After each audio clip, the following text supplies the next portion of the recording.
Straight all day. You're now tuned into the show where you learn the discipline to show up day after day to do the work, the confidence to put yourself out there boldly and authentically, and the mental toughness to continue showing up, doing the work, putting yourself out there even when the success you've expected to achieve has yet to be achieved. And on top of all this, you get to use those of personal initiative, which is the go-getter energy that moves any one of us, including yourself, to go and make things happen instead of waiting for things to happen. And then we put all this together into a series of frameworks, approaches, insights, strategies, and techniques all underneath the umbrella of one unifying philosophy that is called Work on Your Game. My name is Dre Baldwin, also known as Dre All Day, and welcome to the show. And today's topic is we are in the entitlement era. That is the era that we're in. That's the world that we're living in right now. I'm going to explain what that is, why that is, and what adjustments you may need to make now that you will have this understanding. But before we do that, first of all, let me tell everybody that I have a daily motivation text message that I send out for free every day to everyone who's in my text community. You want to be in my text community, it is a very simple process to get into it. Just text me right now from your phone, which is within arm's reach of you right now, and send a message to the following number, 305-384-6894. And every day, doesn't matter what you say in that initial message, as long as you just send a text and it goes through, you will get a response. You'll be able to confirm you'll be in my text community. And every day when I send out the daily motivation text, because you are in my community, you'll be getting that text every morning. Message guaranteed to keep you focused, sharp, and on point. So send that message right now and you'll be in my text community. Now, this subject of the entitlement era, a lot of the material that comes out here on the Work on Your Game masterclass is evergreen material that you could come across any day at any time, and it will be 100% relevant to you. I would say 99% of the stuff that I put out fits that description. But then 1% of the time I'll talk about things that are going on right now, maybe something that is a current trend or a current topic, and who knows, these topics may keep going. They may not be just current, they might be ongoing things that just maybe it came to my attention at the time that I recorded it, but it may keep going moving forward. Hopefully this one does not last as long. I hope that this subject that I'm talking about right now becomes like a museum piece, because I hope that this era does not continue as it has been going up to this point. But we are talking about the entitlement era that we are in right now. I explained in episode number 1959 how entitlement is hurting you, and how entitlement puts people in a position of feeling as if, and then beginning to believe, it goes from a feeling to a belief that you do not have to earn the things that you have or the things that are coming your way. And today what we're going to do is take this conversation further. First of all, let's get a definition of the word entitlement so you'll understand why I believe that the era that we are living in right now, a one word that can describe it is this word entitlement. Entitlement is defined as the fact of having a right to something. And this is when that's a great definition, because it's when people believe they have a right to something and they believe it's a fact. That is not their assumption. It is not that they're trying to build a case for it. They just believe it's an absolute fact that they have a right to something and it must be given to them, or it is owed to them in some way. And that's the era that we're living in right now, because we got so many people who feel entitled to certain things that they have not earned. They just believe it should just be, again, handed to them, or it is owed to them, even worse, that is owed to them, that they are actually at a deficit because they haven't been given something that belongs to them. And the entitlement that I'm talking about today is not, however, based in fact, based on that definition, but it might as well be for the people who I'm talking about. If you ask those people who feel entitled, they do believe it's absolutely a fact, and they have allowed their feelings and opinions, which everyone is allowed to have, to harden into quote unquote facts, which are not actual facts, in their own minds. And this is causing quite a challenge for a lot of society these days, not only for the people who are being accused of withholding the some things that these entitled people believe that they're owed. So it's a challenge for them, because now they're being accused of, hey, you're not giving us the thing that you owe us. It's also causing a challenge for the people who are feeling entitled, because if you feel entitled to something yet you are not receiving it, that causes you to feel some form of acrimony, some negative energy, for lack of a better term, because you feel something is owed to you, is not being given to you. So now, instead of you going out and just doing the work and earning the rewards that you want from your life, now you're sitting back. You might not be sitting back and doing absolutely nothing, but some part of your mind is preoccupied with, hey, yes, I got these things that I've earned, but I got these other things over here that I have not yet been given, they belong to me. They're mine. They haven't been given to me. So you always have like a small part of your thoughts are not fully focused on the task at hand, but fully focused on, not fully focused, but partially focused at least. At least some people are fully focused on this stuff, but partially at least focused on these things that you think belong to you, that are owed to you by somebody, yet that person or entity or organization or country or society has not given that thing to you, that someone has indoctrinated you with the idea that it belongs to you. So this is all leading to a big issue. So I'm going to cover 1, 2, 3, do I have 3 or 4 here? 4 specific groups that I want to talk about here today who have a mindset of entitlement that, and it's not everybody in these groups, by the way. I'll say that up front, since these days I shouldn't have to say that, but I have to say it because these days people like to pick and choose small out of context things and try to build an argument out of small toeholds. So I'm saying it up front. This is not everybody in these groups, because I am actually part of at least one of the groups that I'm going to mention here today. It's not everybody in the group, but it is certain people in these groups.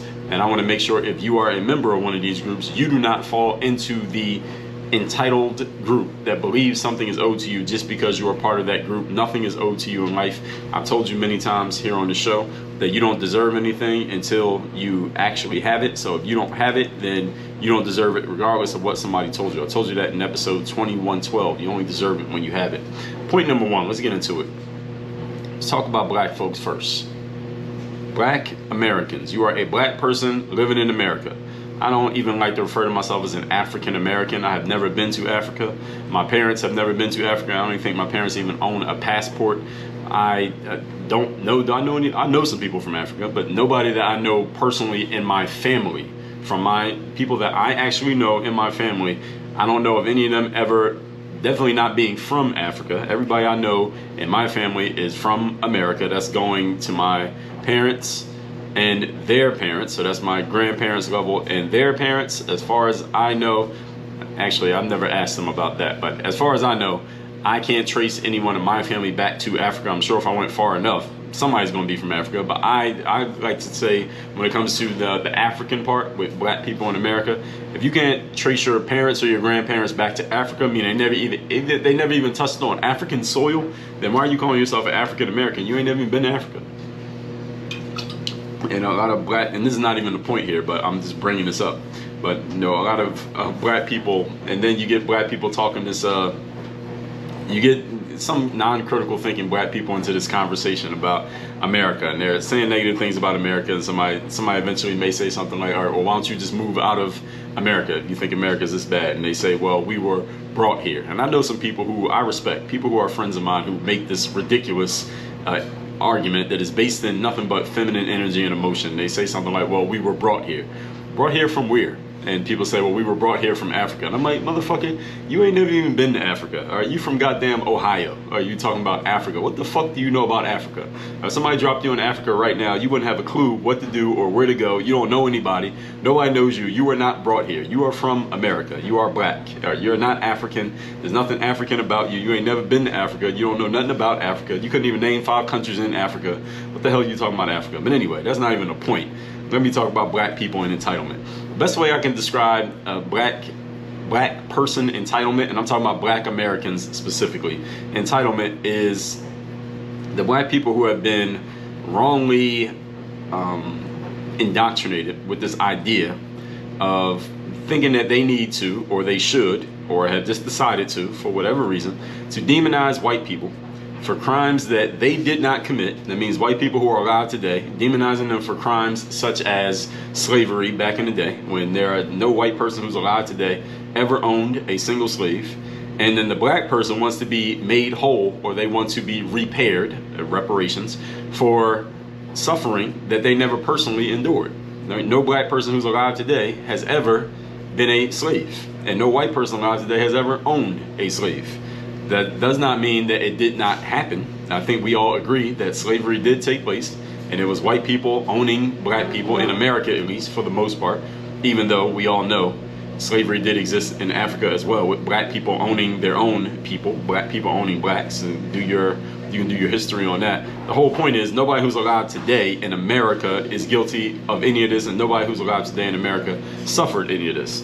This is the black person continually shouting about, again, slavery, when you personally never experienced not one day of slavery. And then you're talking about things like reparations, like the government should give you, X amount of dollars, etc., because they owe you reparations, and how the government gives certain money to other groups and ethnic groups when they come here to America, but they never gave anything to black people to repair them for the suffering of slavery. Now, I understand the basic logic of that argument. Okay, you give, if Korean, for example, I don't know these to be 100% true or exactly how it works, but let's say a Korean comes here from their country, they come to America, and America gives them something to kind of get them started. But black people, they were already here, and when slavery ended, they were not given anything to help them move forward and get started. So black people are saying, well, hey, you never paid us for that, so now you kind of owe us back pay for what you never gave us. Well, listen, this is what I'll say for myself, being a black person. I have 2 black parents, and I grew up here in America. And again, if I trace my roots back far enough, there are probably some people who did experience slavery in my bloodline. So with that said, I will personally not refuse a reparations check from the government if the government decides to cut one. So if the government ever decides at any moment that they're going to cut a reparations check, I will gladly raise my hand and say, hey, government, send that money this way, and I will use that and reinvest that money into my business. That's what I'll do with it. However, at the same time, I will give 0 minutes, 0% of my time to arguing in favor of receiving that reparations check. Now, there are some black people out there who want to give all of their time and all of their energy, and they're writing books on this stuff, and they're going on TV shows and podcasts, and they're arguing how the government owes reparations, and getting signatures on petitions, etc., for why the government owes reparations. And to those people, listen, I send my best wishes to you, but I am not going to give any of my time to that, because I'd rather give my time to something that I have much more control over and something that I think has a higher probability of happening. But if you are able to make it happen, I will shake your hand, appreciate you, and I will tell you where to tell the government to send me my money. I'd rather put my time into something that is more predictably productive than talking about oppression when I have never personally been oppressed. That's the way that I see it. Talking about how terrible America is for black people, and this is black people, and you got a bunch of white people talking about this these days. They even roped the white people into this. This is a great sales job that a lot of these folks have done. When this country, America, has provided all of us, I don't care what color you are, the most opportunity for upward mobility and the creation of success from 0 to 100 than any other place in the world. All right, that's a truth. And that's evidenced by the fact that you, black American, were born here. You grew up here. You have no plans for leaving here. And anybody you know who is from here, who is not from here rather, is looking for ways to get here. And any of you who know somebody who is not from here, meaning they were not born here, but they now live here, they ain't trying to leave. How many of you know a person who is not from America, but who now, when I say from, I mean they were not born in America, they were not born and raised in America, but they have migrated to America. They are here now, and they are looking for a way to exit America. How many of you know even one person who fits that description? Not born here, but they're here now, and they're trying to leave. How many of you know even one person who fits that description? How many of you know one person who was born here, and they're looking for a way to leave? If you do, I bet you could count all the people you know who fit that description on one hand. I know a couple of people who have actually were born in America. They have left America. They do not live in America right now. It's not because they are disconnected from America. It's not because they hate America. Maybe because they family things. Maybe they just wanted to try a different lifestyle in a different place. Maybe they're just the kind of spirit that wants to go to a different place and try to live. But they haven't completely renounced their Americanism. All right, that's not happening. I don't know. Again, if you know a person who is that, you could probably count them on one hand. So any black Americans who are in this entitlement of America owes you something, well, I logically understand how somebody can make the argument for America owes black people reparations. At the same time, I can realistically look at it and say, it is not, is looking at the cost benefit analysis. How much would it cost me to try to fight for it versus the chances of it actually happening? Ain't worth it for me. I'd rather run my business where I can create success for myself either way, with or without reparations. But again, black person, you want to go argue for it, I will shake your hand. Thank you for doing that. Thank you for fighting for me and putting all your time and your life into that, and I'll go ahead and take my money without doing any of the work. But in the meantime, while you work on that, whether it works or not, I'll be doing my work over here running my business. Point number 2. We are talking the entitlement industry, and I want to talk some specific groups who have been indoctrinated, some people in these groups who have been indoctrinated into entitlement. Of course, not everybody in the group. Number 2, females. And then when I say females, actually, I guess I got to be more specific. I mean women. And when I say women, I mean a human being who was born with female reproductive organs. In other words, you have a vagina. All right. If you don't have a vagina, I'm not talking about you. If you were born with a vagina, that's what I'm talking about. Women. Certain people in the women's group, not all women. The definition of feminism, for example, and the feminism movement has been one of the culprits in women feeling entitled. Actually, feminism movement has been the main thing, but feminism movement is not a person or an entity. It's just an idea. Definition of feminism is the advocacy of women's rights on the basis of the equality of the sexes. I'm going to let that definition sink in for a second. So I am not a feminist. I don't think any of you was confused about that. And I actually reject this idea. Again, it's based on this idea of the equality of the sexes. So let's first establish that the sexes are not equal, because if they were equal, then we wouldn't have man and woman. Those are two different groups. So if they were equal, why do we even need to name two different groups if they're the same? Like, we would just all be one group. Who knows? They would just call it all. We would all be called men. We would just look different. But we have different groups because we're not all the same. All right. There's a reason why we have men, and there's a reason why we have women. There are things that men can do that women cannot do, and there are things that women can do that men cannot. Specifically, women can give birth and men cannot. The argument of feminism attempts to establish that this society has generally been based around the patriarchy, with the man in front and the woman as a helpmate to the man. And feminists argue that women should be right there on the front line next to the man. That's the feminist argument, because again, the feminism argument is based on, by definition, that there's equality between the sexes, but there is not equality between the sexes. This is why, back in the caveman days, what did the men do? The men went out and they hunted for the food, and they fought off the wild beasts and the saber-tooth tigers, or they got killed by the saber-tooth tigers, and they fought each other over food and things like that. They would go out and hunt the food, and then they would bring it home, and the women would tend to the children, and they would gather the food, and they would make sure it was cooked, and they would make the meals, etc., etc. And that hasn't changed that much societally, even to this very day. Now, of course, you have women who are out there working and they're hunting on their own these days, especially a woman who doesn't have a man in their lives. But understand that there's a reason why, traditionally, going way back to the caveman days, so to speak, the man went out and hunted for the food, because the man was more physically capable of doing so.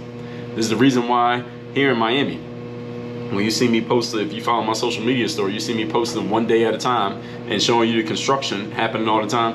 95% of those people working construction are men. I saw a woman construction worker today, as a matter of fact, because where I live, there's a lot of construction going on around me. So I see the workers walking to work every morning, and I see them leaving in the evenings. And out of every 50 construction workers that I see, 48 of them are men, and there are 2 women. Why? Because men are physically capable of handling more when it comes to physical back-breaking labor, so to speak, than women are. All right, this is just a truth of biology. Is there any feminist who wants to argue against that? I don't think so. If there's a war and we have to take up arms and there's a draft, most of the people who are going to go and put their lives on the line to defend this country are going to be men. And I think women will be completely all right with that. This is why I'm making all these points to help you understand the sexes are not equal. All right, there's a reason why, again, there's a man and there's a woman. There's a reason why in the Bible, God made the man, he created the woman from the rib of the man to be a supporting role player to the man in the starring role. I've talked about this before, and again, this is coming straight from the Bible. I'm paraphrasing the story, but this is coming straight from the Bible, folks. So don't have a problem with me for saying it. You can have a problem with the Bible if you want. If you want to question that document, go ahead and do so at your own peril. Society has generally been based around the patriarchy. This is true. The man has been in front, and again, the woman is a helpmate to the man. And feminism is arguing that the woman should be right there on the front line next to the man, but this is not true. If a man decides to break down the door of somebody's home, and the only thing there is only living entity there is a woman, and that man decides he's just going to overpower the woman and have his way with whatever is in that house, what's the woman going to do? Probably not much. But if there's a man in the house, okay, now we got a different story. All right, you understand? Everybody understands this. To many of you, this is not a new point. Feminists argue that women should be right there, and it sounds like a good idea in theory, right there next to the man. It sounds like a good idea in theory, but it's not a good idea in practice. Societies are built by men. Roads are paved by men. Buildings are built by men. Cities are built by men. I'm talking literally built by hand by men. When an intruder bursts into the house or a rival army invades the country, it's not a bunch of women taking up arms and standing on the front lines. These days, there's at least as of this recording, there's a conflict going on in the Ukraine between Ukraine and Russia. As far as I've seen, now I am no expert on geopolitics, but when I saw a bunch of Ukrainians taking up arms to go and defend their country, I didn't see too many women putting on army uniforms and grabbing guns. I'm not saying there are zero, but I've seen a whole lot more men than I've seen women. Did any of you see something different? You let me know. Men are the hunters, women are the gatherers. The feminist movement, amongst many other things that it has attempted, looks at the spoils that go to the man. See, this is where it all comes from. It comes from people looking at the food on other people's plate. See, the feminist movement looks at the spoils that go to the man. The man gets the seat at the head of the table on the biggest piece of chicken, and it ventures that women deserve some of those spoils for themselves. And one of the arguments that the feminist movement has, well, look at single parent homes where there's just a mom and there is no dad in the home. There is no man in the life of that child. And the woman kind of has to play all the roles. Well, she's doing everything anyway. So that proves, quote unquote, proves that the woman can do everything the man can do. No, it does not.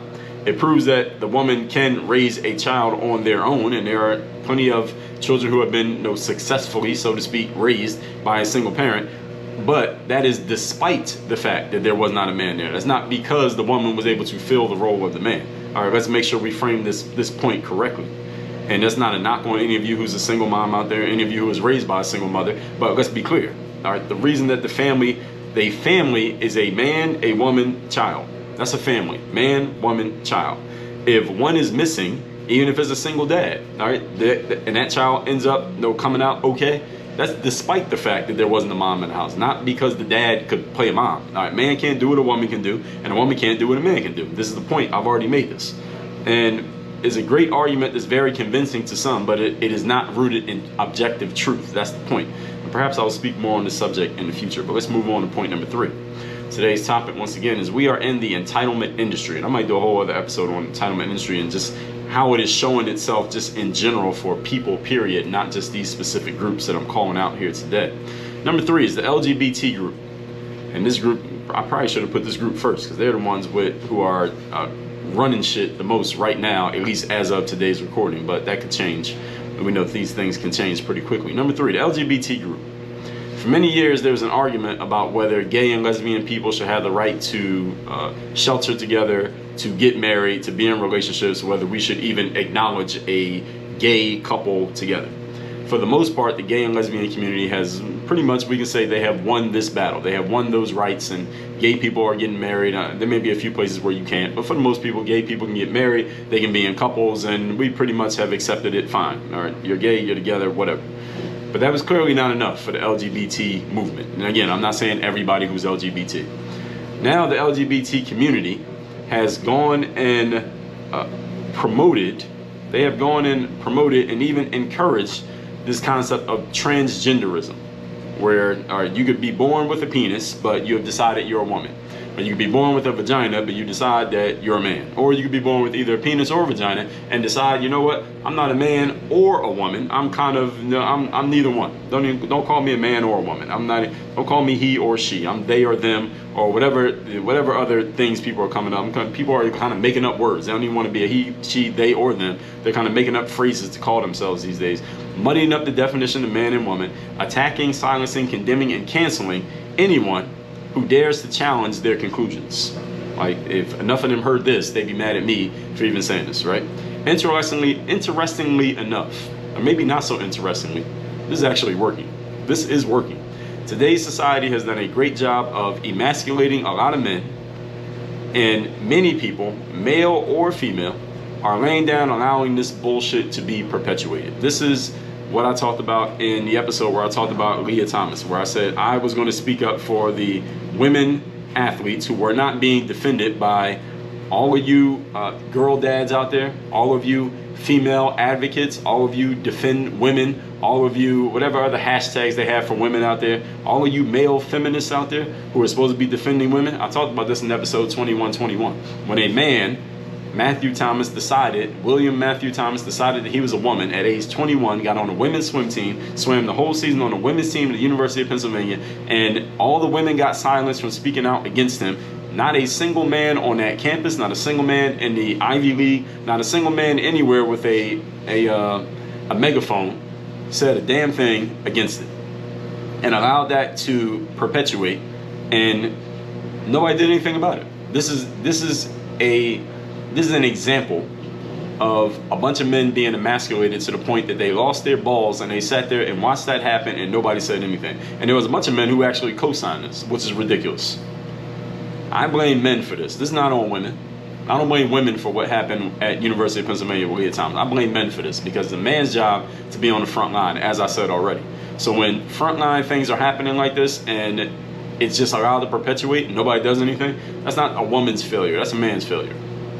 So I'm holding men to account for what happened with that Leah Thomas situation in episode 2121. See, this is the kind of shit that takes place when men don't do their jobs. And I talked about this in episode 1863, how we bring masculinity back, because masculinity is getting destroyed. And again, that was almost 200 days earlier I said that. Because masculinity is getting destroyed, we get this kind of stuff happening in society when men don't do their jobs. See, when people don't do their jobs, what's the word that I keep telling y'all happens when men don't do their jobs, and we remove standards from societies and we just completely remove objectivity and critical thinking and logic and rationality? You know what the word is? Chaos. Chaos is the result of people not playing their damn roles. Men, this is on you. Point number 4.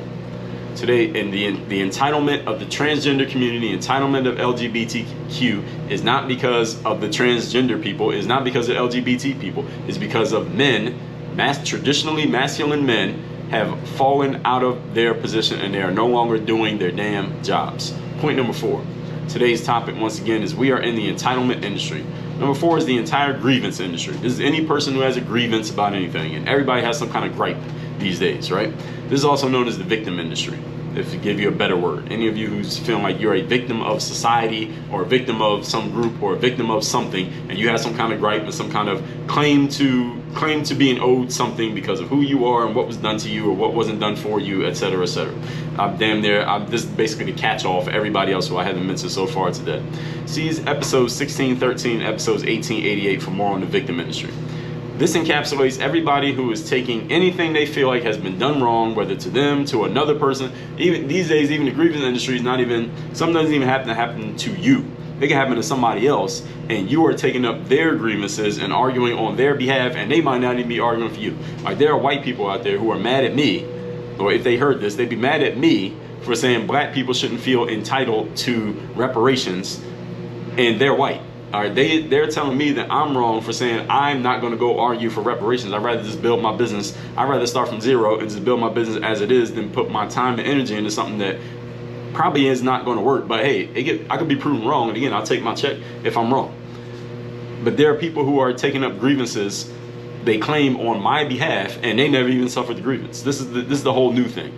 This encapsulates everybody who feels like this, and they are co-opting another person's grievance. Some of you are doing that, and a myriad of things in between. There's so much. I'm reading a book now I just started, actually, It's called The Coddling of the American Mind by Greg Lukianoff and Jonathan Haidt. And the subtitle is How Good Intentions and Bad Ideas Are Setting Up a Generation for Failure. See, this whole entitlement industry is not because this is not people who are, kind of playing a trick. All right, they have good intentions. Their positive intention is, I want to defend this group, or I want to advocate for these people. And you got a whole bunch of people who feel like they need to be the people who have no balls, no backbone. They saying, well, I need somebody to help me, somebody needs to defend me, and somebody needs to advocate for me and argue on my behalf and fight for me, because clearly they don't have the balls to fight for themselves. And they have actually sold other people on this idea that you need to argue for me, in favor of me, because of who you are. All right, you're white, so you need to argue for me as a black person, because white people who look like you did bad things to black people who look like me 200 years ago. So now you got to fight for me on my behalf, because they did wrong things to people who look like me back then. And white people have actually bought this bullshit hook, line, and sinker. There's an old proverb that says, prepare the child for the road, not the road for the child. And that point right there this goes to this whole entitlement industry. The entitlement industry is saying that we need to set things up to make it easier for certain people, when actually what we need to do is set things up so that people are better prepared for what's coming. Not setting it up to make the game easier for you, because if we make the game easy for everybody, then the game is no longer the game. See, the game has no value if it's easy for everybody to win. The value of the game is the fact that everybody can't win. See, the value of the trophy is that there's only one trophy. Not everybody can have one. And that's what makes people tougher, in the fact that they got to do what they got to do to position themselves to get it. But in this entitlement era, what are we doing? We're giving out participation trophies. Everybody gets one just for being in the game. That's bullshit. Now, who wants a trophy that everybody can get? Not me. Let's recap today's class, which is, we are in the entitlement era. The definition of entitlement being the fact of having a right to something. Number one, black folks. Black people entitlement is when to demonize white people for crimes that these current white people did not commit, and a black person wants to be made whole for suffering that you, current black person, you never personally endured. You never been a slave. No white person you see walking around today ever owned a slave. So for you to condemn them for something that never even happened to you is bullshit. Now again, there are black people who completely disagree with me for saying that. Fine, you can disagree with me, but I'm the one with the mic. So you disagree, start your own podcast, and let's hear your argument. I will give 0 minutes to arguing in favor of receiving a reparations check from the government, but if one of you black people wants to put your life into doing that, and you're able to succeed and get reparations for all black people, then I'll tell you where to send my check. You do the work, I'll take the rewards. Point number two, women. Definition of feminism: the advocacy of women's rights on the basis of the equality of sexes. Well, this is all, that whole argument is bullshit, because the sexes are not equal. All right, again, a man can't have a baby. A woman is not going to go out there and fight the saber-tooth tiger in order to bring home food for the family. If there's a war, there's mostly men going to fight. When cities and buildings get built, there's mostly men out there working on the front lines of construction. If somebody breaks into your house, it's the man who's going to defend physically against that other man who's the intruder. Usually it's a man who's intruding the house, right? So there is no equality between the sexes, and it shouldn't be equality between the sexes. That's not the way it was designed. It's not the way it's supposed to be, and it's not the way that it's going to be as soon as men relocate their testicles and reattach them and actually start being men again. Point number three, LGBT community. For many years, there was an argument about whether gay people should just be given basic rights and recognized as what they are. They pretty much won that battle, but now they've gone further, and now you have transgenderism, and I'm not a man, I'm not a woman, I'm in between, or I've changed my mind, I'm this today, I'm that tomorrow, and people are actually laying down and accepting this bullshit, and I blame men for this, because men are supposed to be on the front line depending objectivity and rationality, but when men are not being men and they are completely emasculated, this bullshit is allowed to perpetuate, and it is perpetuating and thriving at the current moment. And number four, the grievance industry. It's also known as the victim industry. I talked about this in a few episodes, 1613 to 1888. This encapsulates everybody who is feeling like they have been done wrong, somebody else has been done wrong, you're taking up somebody else's argument. I'm reading this book called The Coddling of the American Mind by Lukianoff and Haidt. You should read it. I just started it, so any of you who has read it or you're further along than me, you'll probably get a lot of understanding of where this all started from this, and a lot of it's being taught to youth, and those youth grow up, they become adults, and they're the ones who are pushing these bullshit ideas in society. And the old proverb says, and we'll end with this, prepare the child for the road, not the road for the child. All that said, text me to get my daily motivation straight to your phone every single day. My number is 305-384-6894. And I'll tell you 2, go to workonyourgame.com/30 to get access to my 30 Days to Discipline course. That is where you can start to step up your discipline. You are at 1 month away from following through on everything that you start, making sure that you stop leaving things half done, and you actually finish all the projects and the initiatives that you say you're going to get done, not just talking about them, but actually having a process of doing them. That's that again, workonyourgame.com/30 30 Days of Discipline. Work on your game. Dre all day.